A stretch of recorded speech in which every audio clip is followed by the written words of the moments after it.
This is kind of cool. I'm here on the Cedar River, or what used to be the Cedar River, and I'm at Rock Creek Island State Preserve. I've always wanted to check out this 30-acre island on the Cedar River. That's a state preserve.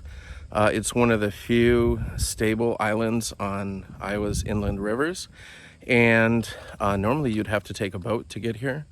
But October 2021, it's been a really dry year, really droughty, and I can actually walk across. So I parked near the West Rochester Sand Pits, which is just northwest of the little city of Rochester, Iowa, and I'm gonna walk over and have a little look around the island. This is totally wild. I am standing in what would normally be the river. What we do have left is some trapped water here, and then I believe the channel, such as it exists, runs to the other side of this island.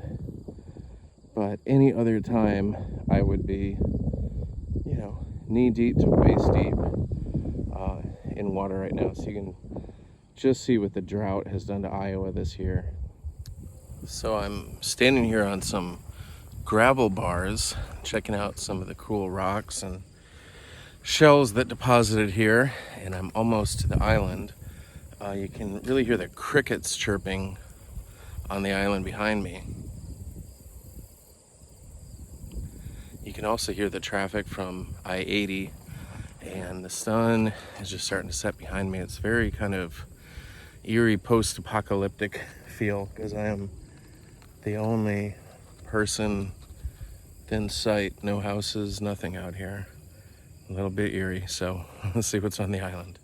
Okay, after a stiff climb up, I am on the interior of the island. It's pretty thick, dense woods, some larger trees, looks like a lot of maples, and some deer trails.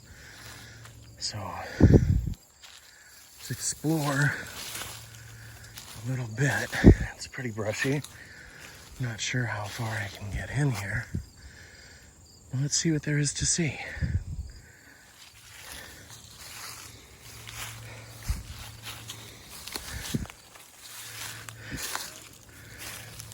Cool wildflowers. Some down trees. Fair amount of trails here. You can definitely tell that deer use this place. We'll go a little further. I see kind of a grassy meadow.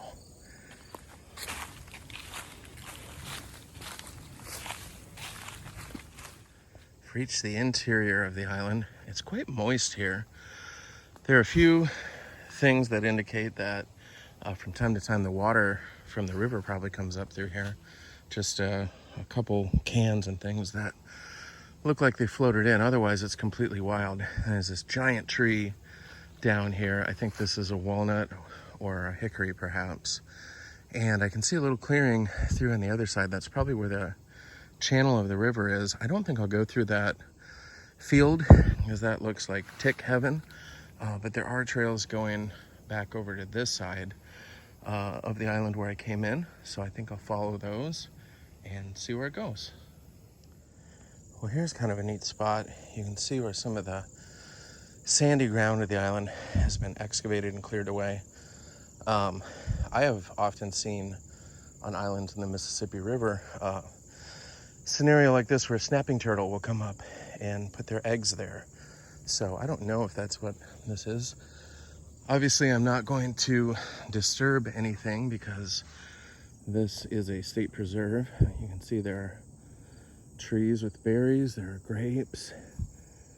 A lot of reasons that an animal might want to live here. So a really good place for a state preserve. Really cool, lots of wildflowers. Really like it.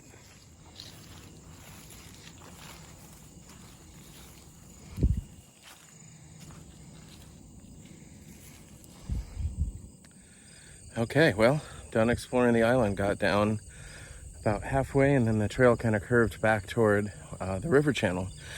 So now I think I'll check out this caught water here. There's some fish jumping in there. I'm just going to take a look over there and then try to briefly fly the drone and get back home before dark. Maybe get some cool drone footage of the island. All right, guys. Well, thanks for tuning in to this very short video on trout fishing in Iowa. Checking out places that don't always have trout, but they always have adventure. We'll see you next time. Thanks for tuning in.